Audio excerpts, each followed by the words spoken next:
Ladies and gentlemen, let's get ready to rumble! Get ready to rumble!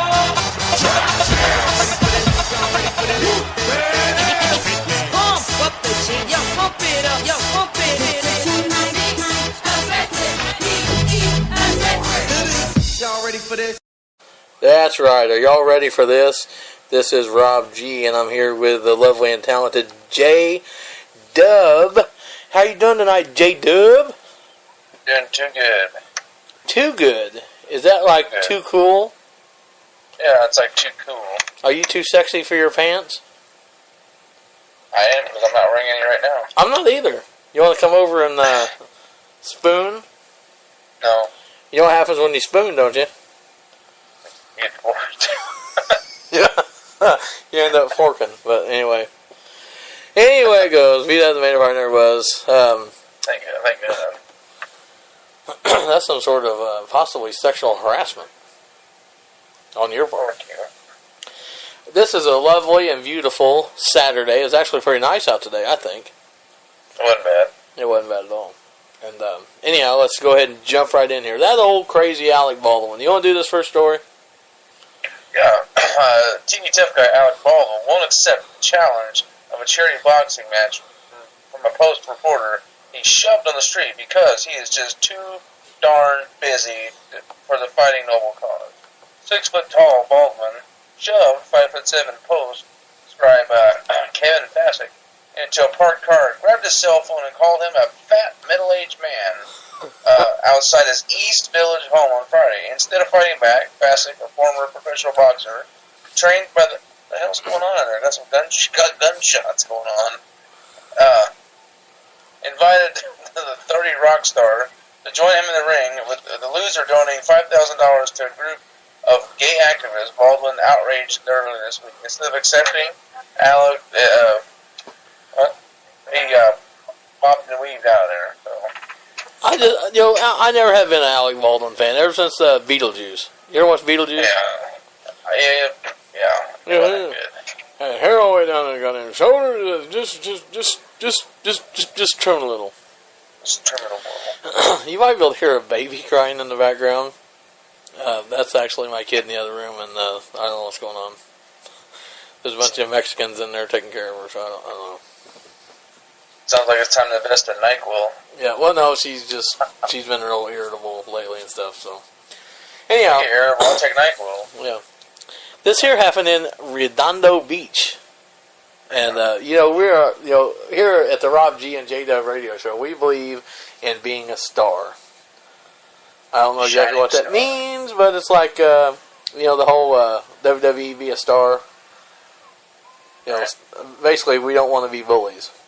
And parents of students at Redondo Beach Elementary School are asking district officials to remove a teacher accused of bullying in her classroom. Well, KNX 1070, Megan Goldsby reports that more than a dozen Madison Elementary School parents have pulled their kids from Amanda Steinacker's for her first grade class.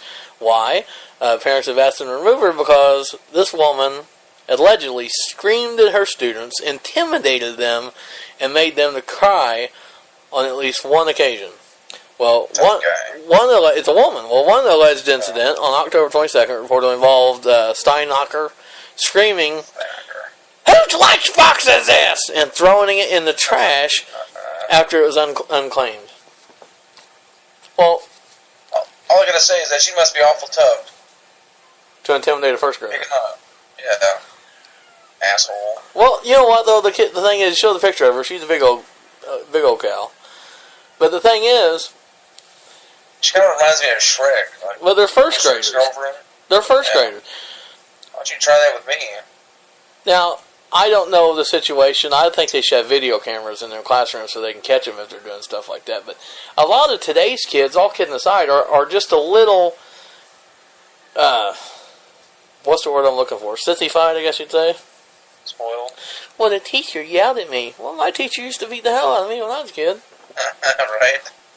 Not really. Not really. In the head with a wooden paddle. Well, they didn't really beat the hell out of me, but if you did something wrong nowadays, and if one person says something, then everybody joins the bandwagon. Naturally. So, I'm not saying it's not true. I just don't know whether she should lose her job over it. Maybe she should, maybe they should review it and possibly, tell her to knock it off or something and see what happens. But now, I told that story to lead up to this next story. I want to go ahead and tell this one since it's like part 2 of the other one. But this one here is it's different, but not really. You get to talk about it too. Quit whining. All right, go ahead. Well, this happened in Beaumont, Texas. A middle school teacher, not first grader, middle school, was fired after allegedly knocking a young student out cold with a punch to the face in the hallway of the school. Reginald Wells, a 7th grader at Willie Ray Smith Middle School. I guarantee that school's in the ghetto. I'm sure it is. Well, says he was chatting in the hallway, of course, with an assistant teacher from math class. Well, Wells cracked a joke about the teacher's favorite football team, and what happened next is hard for the student to believe. All of a sudden, he just hit me in the shoulder. I thought it was the face. Anyway, Wells said in an interview with 12 Minutes. He said he knocked him out. He punched him in the shoulder and knocked him out? Well, he said, I looked at him like, what the heck? And the 12-year-old explained that he pushed the teacher's shoulder, and then the teacher blindsided him with a punch to the face that knocked him out cold. First of all, he said, all right, I'm pretty sure if he made fun of his football team, it's probably the Dallas Cowboys. Because did you hear about that tornado warning in Dallas? No. Yeah, really. There was a tornado warning in Dallas, and they moved everybody into the Dallas Cowboys Stadium because they knew there wouldn't be no touchdowns there. But regardless, I'm thinking there might be a little more to the story. I mean, it might not be. Could be. But regardless, obviously, you just don't talk shit to your teacher, you get hell knocked out of you.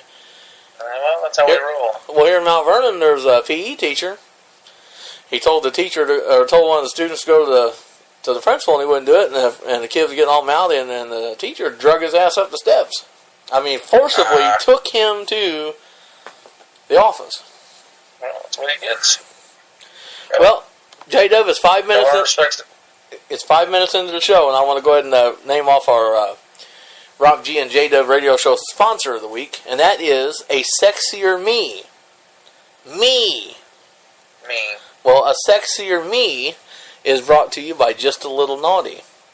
Just a Little Naughty caters to the improvement of a person's sense of romance and pleasures by enriching their lives with nearly 25,000 erotic and exotic products and accessories. You can check them out at asexierme.com. Do you hear what I said? A Sexier Me? .com. A Sexier Me. Me. Me. Me, baby. Me. So, check them out, if you will. That is the Rob G and J-Dub radio show sponsor of the week. The next story is yours, sir. Pick and choose. The next story is out of Chicago. Cook County authorities aren't sure if it's a coyote to blame for the recent animal-related attack on a boy on the city's south side, Austin neighborhood. The incident happened about 2 weeks ago near Columbus Park on the city's far west side. A spokesman for Cook County Animal and Rabies Control Department says the department received a report that the male juvenile was bitten by a German Shepherd. The coyotes had been seen all in the area, and the department spokesman, Frank Schufften, says county authorities rounded up 4 coyotes that established a habitat in the area. So apparently the coyotes are starting to, get there in the big city there. So what exactly did they do? Did they do a lineup or something, or how they know it was? I don't know. They just rounded them up, I guess. Well, you can't. And here, let's get a mugshot in here. Yeah, you can't trust coyotes. I heard people that get them and try to keep them as pets, and then end up attacking them and biting their face off. Well, that Wile E. coyote, he's kind of a bad guy too. But if he just took all of his money he spent on sending to the Acme company, he could have bought a nice turkey dinner. Or maybe he could have bought him a 9mm and could have shot that roadrunner. Yeah, what I'm saying is he could have just, you think he should... something else to eat? No. What do you think he should have done? He could have just bought him a cheeseburger and then hell with fast food. Well, Get it? No. well. Hey, looks like we got somebody calling in here to the Doohickey here on Google Plus. You can join us on Google Plus in our chat. The email address you need to search is robsworldradio@gmail.com, and you'll see we're in a chat, and you can join us, and I'll be glad to join. We got somebody in here now. Hey, this is the Rob G and J-Dub radio show. How's it going? Hey. Hey. How's it going? I'm doing all right. That's what I just said to you. I said, how you doing? How you doing? Okay. Doing okay. Well, that's good. Can we help you with anything tonight, or what's going on with you over there? What are you doing? We're doing a radio show. What are you doing? Do you have any money? Huh? Do you have any money? No, I don't have none. I don't have no money. Don't you have something to say? No, I don't have. J-Dub, you got anything to say to this guy? No, I got nothing. What the fuck? Oh. What's that? Well, I don't know what's going on with you there, buddy. I mean, you're here on the Rob G and J-Dub radio show. You got anything to say other than just shouting obscenities? Fuck you! Well, buddy, I apologize, but I think you're going to have to get off this, get off our line. You fucking shit! You fucking dick! Fucking cock-ass! Is that all you got to say? You cocksucker! You fucker! You fucking bitch! Well, J-Dub, I take it this is one of our fans. Do you have a lot to say to me? Do you have anything to say to J-Dub? I love you. Okay, buddy, you got to go. I got something to say to him, though. Last things first. Where's your sit down? Well, I don't know what this guy's problem is, but he's definitely got to go. What was that? Is that you? No, was that you? We got somebody else calling in here. Looks like. Thanks for calling the Rob G and J-Dub radio show. How may I help you? Yeah, hold on a second. I'm looking at the menu. Please don't offer me anything. I'll tell you what I want. You know how you got the 6-piece nuggets? Yeah, we got 6-piece nuggets. Just can you give me just 4 nuggets? No, sir, they come in 6-piece nuggets. Shut up and listen to my order. Okay. Take the 6 nuggets and throw 2 of them away. I'm just wanting a 4-nugget thing. I'm trying to watch my calorie intake. Well, sir, we only do 6-piece nuggets. Put 2 of them up your ass and give me 4 chicken McNuggets. Can I have a junior Western bacon cheese? And I'm going to go with a fillet of fish sandwich. Now, if you could take a Coca-Cola and just go half Coca-Cola, half Diet Coke. Also a small seasoned Curly's. All right, Cherry's Jubilee, and that's it. How much is that, sir? Click. Well, that's enough of him. I'm We're not going to take any more calls for the rest of this show here because he's kind of wasting our. I'm not really sure what the hell that's even all about. But he sounded familiar. Almost. Well, he did almost sound familiar. This next show I'm going to do, J-Dub, this here is something that I just don't understand. This woman, Lisa Davis Cox, faces a misdemeanor charge of reckless abandonment of a child after she and her husband allegedly left their adopted son at child services. An Ohio couple has been charged with abandoning their child after they left their adopted child at the child services. Well, Cleveland and Lisa Cox, I've never actually saw anybody named Cleveland except for Cleveland off of The Simpsons. Cleveland Brown. Yeah, well, Cleveland and Lisa Cox adopted the boy when he was 3 months old and raised him for the past 9 years. Well, the couple, who also have other children, now face misdemeanor charges of recklessly abandoning the boy, whose name has not been released, after leaving him at Butler County Children's Services last month. County Prosecutor Michael Gosmer said Thursday that he doesn't usually seek indictments in misdemeanor cases, but views this as an exceptional case. I have to agree. Why the hell You adopt this child at 3 months old. 9 years later, you want to give him back. I don't...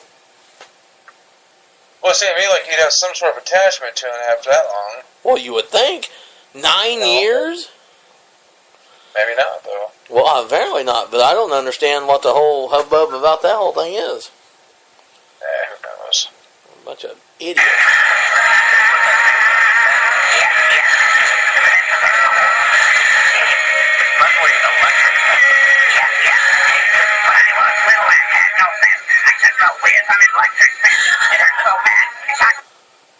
What the? Are you having a party over there or something?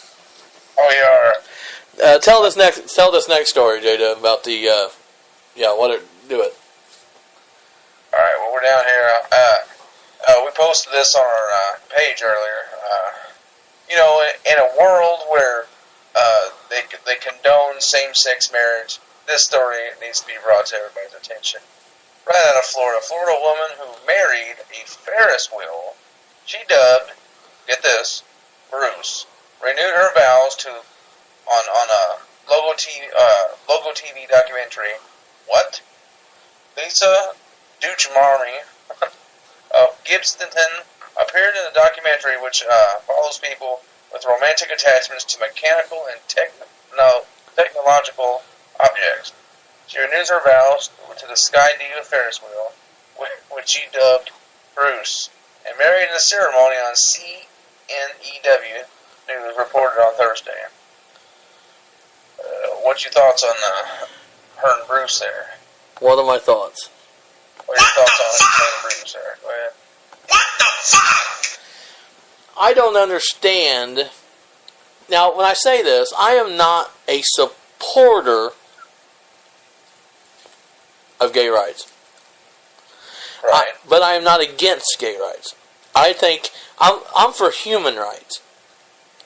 I think no matter what your sexual preference is, if you want to marry someone who you love and you consider them to be the person you want to spend the rest of your life with, I don't care if it's the same sex, I don't care if it's a different sex, but I have to draw the line at marrying a frickin' Ferris wheel.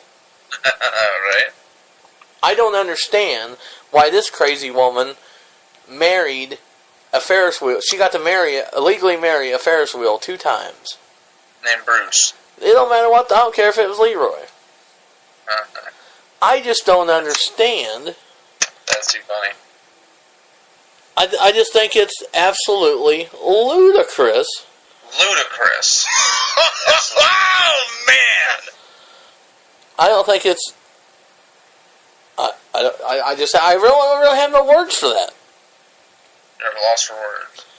She married a Ferris wheel. What are you supposed to say? You're supposed to say this. Well, I don't know. I think it's stupid. I think it's absolutely stupid. I think it's just an injustice to be able to marry a frickin' Ferris wheel. Well, this next story, J-Dub, cult comedy star Andy Kaufman. You remember Andy Kaufman? Vaguely. Yes, I do. Well, he had a big deal in wrestling when him and Jerry... He used to wrestle women, and Jerry Lawler came in there and kicked his ass. Well, anyway, cult comedy star Andy Kaufman faked his own death in 1984 and is still alive. At least that's what his brother claims. Kaufman, best known for playing the incompetent Latka Gravis on the 1970s sitcom Taxi, officially died from lung cancer in 1984. But appearing at an award show named in Andy's honor, Michael Kaufman said he received a letter from his brother confirming he was still alive in 1999. He then introduced a woman who claimed to be Andy's 24-year-old daughter. Her age would mean that she was born 5 years after his death. I think... It happens all the time. Well, it happens all the time. I don't know that he did that or not. I think this woman probably is... his brother's trying to get fame, trying to get his name out there or something. I mean, let the guy rest in peace. Right. She could be lying, he could be lying. But I'm saying it ain't out of the realm of possibility that he could have faked his death. But look at it. Everybody said that Elvis was dead. He is dead. No. He has to be dead. He has to be dead because they misspelled his name on his tombstone. Oh yeah, never mind. Well, that's the reason. That's the reasoning why they say that he died. I believe Elvis probably is dead. Oh, probably now he is, but I mean, like whenever they were first talking about it, I'm not sure it wasn't, because he's probably dead now because he's old. Well, they claimed that when he died, he was fat, bloated, and puked all over himself, and died sitting on the toilet. Best place to be. I'm about halfway there now, so. I'm sitting on the toilet, so I'm halfway there. Well, I'm halfway there at any minute. But anyhow, we have a new website, J-Dub. You probably know that because you're on it right now. But it's the Rob G and J-Dub radio, or it's the, I don't even know what the hell I'm talking about. It's the Rob G and JDub.webs.com. RobGandJDub.webs.com. And you check it out. Yeah, check it out. You can check us out on Facebook, Facebook.com/Rob G and JDub. Follow us on Twitter. JDub for real. 2. Is it 2? JDub for real. And mine is Mr. Gordon 1974. Well, we are 20 minutes into the show, J-Dub. I also want to remind everybody once again, A Sexier Me is brought to you by A Little Naughty. That's our Rob G and J-Dub radio show sponsor of the week. A Sexier Me. It's brought to you by A Little Naughty. A Sexier Me. A Sexier Me. Knee, baby. Knee, baby. Knee.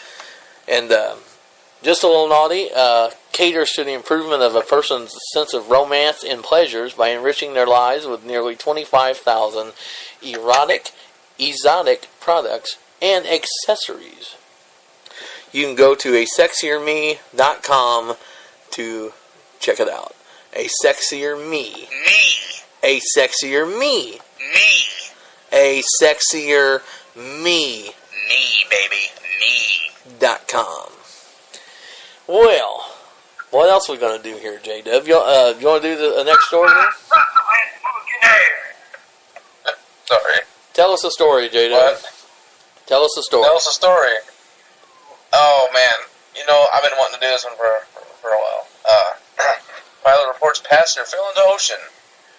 Miami rescue crews search an area southeast of Miami on Thursday after a pilot reported to the Federal Aviation Administration that a passenger fell out of his small airplane into the ocean. The FAA spokeswoman Kathleen Bergen said the call came in at 1:30 p.m. Thursday from a pilot of the Piper PA-46 aircraft. The plane was flying about 2,000 feet when the call came in, and she said, the Coast Guard, Miami-Dade Rescue, air and water units were searching the area for about 8 miles southeast of Taimame, Executive Airport south of Miami, where the plane had safely landed. It wasn't immediately clear where the flight originated or how many people was on board. Fell out of the airplane. That just don't happen every day. That just don't happen every day. Well, don't you have to wear a seatbelt or something? They don't go around with the door hanging open, do they? I wouldn't think so. I don't know how that happens. It was a small airplane. It wasn't like a commercial airplane, right? Well, no, I don't think it was a 747, but the picture is a smaller plane. Well, I don't know. Maybe it's... Speaking of vaginas, this next story in Summit County, Ohio, a recently filed lawsuit alleges that a gynecologist, I always wanted to be a gynecologist, at Paragon Health in Summit County accidentally sprayed a solution containing similar ingredients to drain cleaning liquid into this woman's vaginal opening. Sit back and think about that for a second. Let that soak. Put some liquid Drano down there. Let's let that soak in, so to speak. Get it? Well, a woman who has publicly identified herself only as Laura is claiming that Dr. John Black sprayed the liquid inside of her during a coloscopy. colonoscopy. She got that right there. Or an examination on the cervix and vulva. Well, the station also learned that at times some gynecologists will use diluted vinegar during the course of such an examination. However, when Black sprayed the bottle, Laura began to experience immense pain. Naturally. This reminds me of a little story I'm going to tell, and it has nothing to do with this at all. But the other day I went to St. Louis, and I went to get gas, and I go in there, and I go to prepay, and I walk into the restroom, use the bathroom, not really paying no attention, and there's blood everywhere, all over the sink, the floor, and everything else. And I come back outside and says, "Hey man, you know there's blood everywhere in there? It looks like OJ's been here." And that guy, the clerk informed me that this gentleman, much to my chagrin, that was standing over here by the wall, his name obviously was Coochie, and that some guy had met him in the bathroom and stabbed him. And I said, "Well, oh my God." I was like, "Is he alright?" "Well, we're waiting on the ambulance and the cops." I said, "The cops ain't here?" He said, "No, it just happened." I said, "Well, where the hell's the guy that done it?" "Well, he's standing outside." And I said, "Well, I gotta go." I did not want to see the reenactment of Coochie getting stabbed. You little piglet son of a bitch. What the hell what was that? Yes, sir. I guess I don't know. Oh, shit. I haven't seen the newspaper in a couple of days. I guess we forgot to deliver your newspaper to everybody. Well, where the newspaper boy was? Where is he? Fat ass. Oh, man. We're going to go to hell. Well, J-Dub. Yes. We got about time for about one more story, I think. Okay. Greenwich Village, the Screen Bookstore used the sprinkler system to drive away homeless people from underneath its famous awning, and yanked a sign warning people the attic after was about to. The sign reads, "Warning sprinkler system will run periodically from 10:30 p.m. to 9 a.m. We're placing on the wall of the bookshop by the corner of East 12th and Broadway." Some homeless people said they were doused when they were trying to sleep on the sidewalk in front of the store. Store employees and the homeless said it was able to keep from sleep. It was to keep people from sleeping there, said the bookstore owner, whose name was not to be used. There you go. You got sprinklers keeping the homeless people from sleeping on their side. I guess. Nice. Well, Nice. it sounds kind of mean to me. We just got something. I don't know what it is. Yeah, well, you know. But it just works. Well, this Maybe you should tell them. I got a full freezer full of popsicles. Yeah. Bring them on over. Well, this last story that I'm going to do is this kind of reminds me of somebody I know. This happened out of Fort Pierce, Florida. Police in Florida said a man arrested for misuse of 911 because he allegedly called the emergency number to complain because his neighbors would not drink with him. Well, police said they were called to a home in the city at 8:35 p.m. on a report of domestic disturbance. They arrived to find a man who had made the call, James Collins, appearing intoxicated.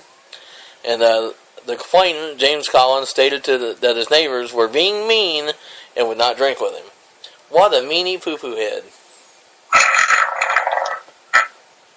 They wouldn't drink with him. I mean, I've had that problem before. Of course. But what the hell is that? Well, J-Dub, it's about time. We're about out of time, so we'll catch you again next Saturday, 10 p.m. Central Time, RobG and jdub.webs.com. We'll check you later, everybody. 10-4. 10-4, over and out.